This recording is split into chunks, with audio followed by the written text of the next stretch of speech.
Hello all the students, आज हम discuss करने वाले हैं most important topic of 12th biology, that is structure of human ovum.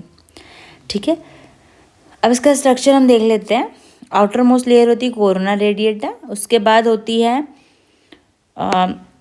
जॉना पैरासिटा, then इसके इनर में प्रेजेंट होता है न्यूक्लियस, एंड इसके न्यूक्लियस के अंदर न्यूक्लियस प्रेजेंट होता है, एंड आफ्टर दैट बीच में जो है साइटोप्लाज्म प्रेजेंट होता है, और ये वाली जो लेयर है दैट इज प्लाज्मा मेम्ब्रेन, या इसे हम विटिलाइन मेम्ब्रेन भी कहते हैं। ठीक है, अब इसके हम पार्ट्स के बारे में स्टडी कर लेते हैं, थोड़ा सा इसका फंक्शन देख लेते हैं। ठीक है, जो एग सेल होती है ऑल्सो नोन एज ओवम, इसे ओवम भी बोला जाता है, ये एक फीमेल रिप्रोडक्टिव सेल है।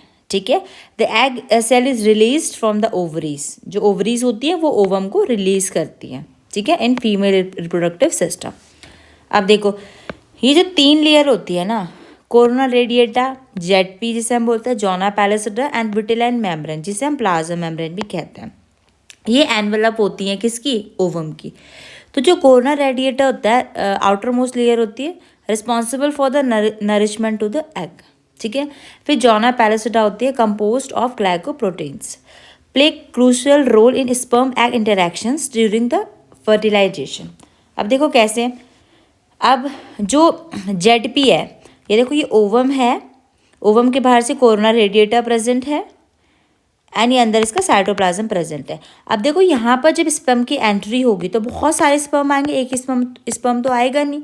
तो जब एक स्पर्म की एंट्री ओवम के अंदर हो जाती है, देन ये जो जोना पैलेसिटा है, इट चेंज इट्स स्ट्रक्चर, ये अपने स्ट्रक्चर को कुछ इस तरीके से अरेंज करेगा कि अदर स्पर्म की एंट्री को रोक देगा। ठीक है, तो हम कह सकते हैं जोना पैलेसिटा क्या करता है? प्रिवेंट पॉलीस्पर्मी को।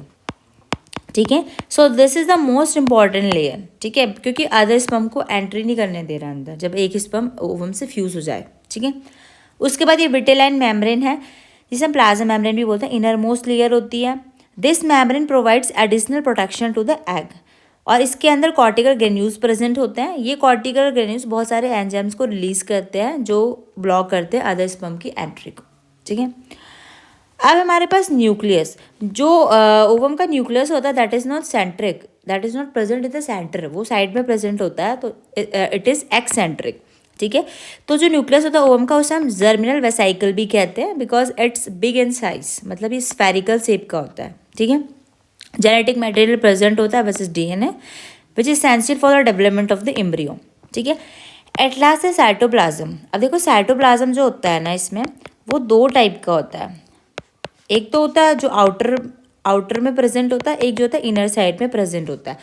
अब जो आउटर में प्रेजेंट होता है उसे हम बोलते हैं आउटर कॉर्टेक्स, एंड जो इनर साइड में प्रेजेंट होता है उसे हम बोलते हैं ooप्लाज्म। ठीक है, तो आउटर कॉर्टेक्स में क्या होता है? बहुत सारे कॉर्टिकल ग्रेन्यूल्स प्रेजेंट होता है, which is responsible for the activation of the egg upon sperm entry. जब स्पर्म की एंट्री होगी तो उस टाइम पे जो है कॉर्टिकल ग्रेन्यूल्स जो एक्टिवेट करेंगे किसको? एग सेल को। ठीक है, so this is all about the human structure of ovum. इसको आप अच्छे से याद कर लें, ये एग्जाम में आने वाला है। So that's it for today. मिलते हैं नेक्स्ट